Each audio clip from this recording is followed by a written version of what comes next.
Yeah, I was proud as I have been all season of our defense. They continue to show up week in and week out. But I think the offense made a lot of strides, and we weren't playing horribly up until that point.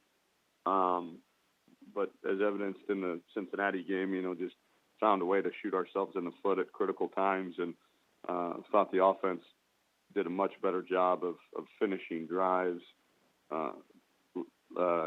I guess it was Saturday, just a couple days ago. And then against UConn, this is now in our program, since early December of 2014, this program's lost one football game, and that was to the University of Connecticut. And they're a very defensive-minded football team that plays really hard, very physical, very sound. And they do so as well on offense. Big, physical, run, play-action pass team that's going to be extremely challenging for us. Take questions for Coach Herman, please. Star 1 on your telephone keypad to join the queue. The operator will introduce you. And we'll take our first question from John Altavia with the Hartford Courant. Please go ahead, sir. Good morning, Coach Herman. Good morning. You mentioned the loss to UConn. You won 18 of 19 games. I'm just wondering, and I don't even know if you do this on a weekly basis in terms of looking for motivational things, but how would that loss in East Hartford last year stack up in terms of you using something to get your team ready to play? We really don't each and every week because we've got a very workmanlike, very mature football team that understands that we've got to come ready to play each and every week. I think, on some of the older guys who were on that team last year that played in that game, I think there's, I'd be foolish to not think that there was some added motivation to, atone for the wrongs that were made or committed in Connecticut last year, and hopefully make them right, if not for their current teammates, but for the teammates that have, the seniors on that team that have gone on in their lives.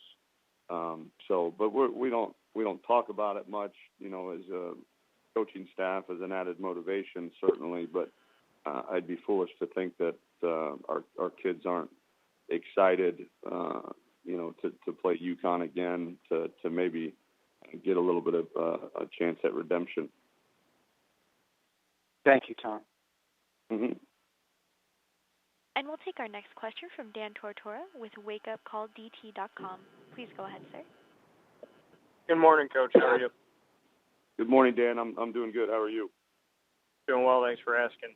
To look through these first few games for yourself and just, assessing, obviously from the outside looking in, there's a lot of praise for Houston, but offense, defense, and special teams, how you're seeing it through these first few games? Defense definitely has been carrying us. Really proud of the way that we're playing. Obviously, we've got to continue to make strides and improve there. Offensively, just inconsistent.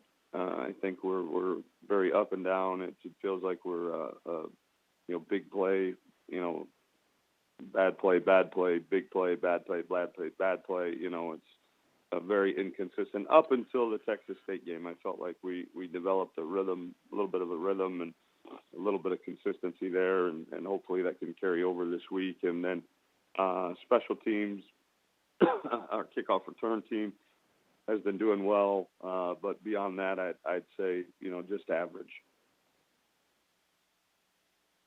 And then as far as Bob Diaco, I know you spoke about UConn a little bit here, but what you can say about what he's done with that program and kind of how, what your take is on him on the other side of it with this game coming up.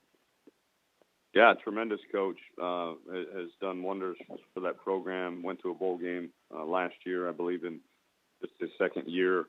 And, they again, when I watch teams, obviously you look at the scheme and what they're doing, but I also look at how hard do they play, and what kind of fundamentals they play with, and are they sound and fundamental in what they do. And that is definitely the mark of a Bob Diaco team, is very, very fundamentally sound and definitely play hard. Thank you, Coach. Yep. And do you have any other questions for Coach Herman, please? Star 1 on your telephone keypad, if so. And we'll take our next question from Jim Fuller with New Haven Register. Please go ahead, sir.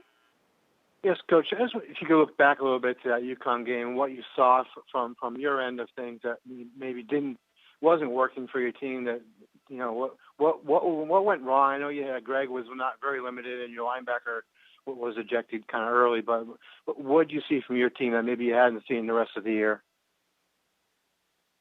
Well, we lost the turnover battle 4-0, and I think we were first in the country in takeaways last year, second in the country in turnover margin, which was a big key in last year's team's success.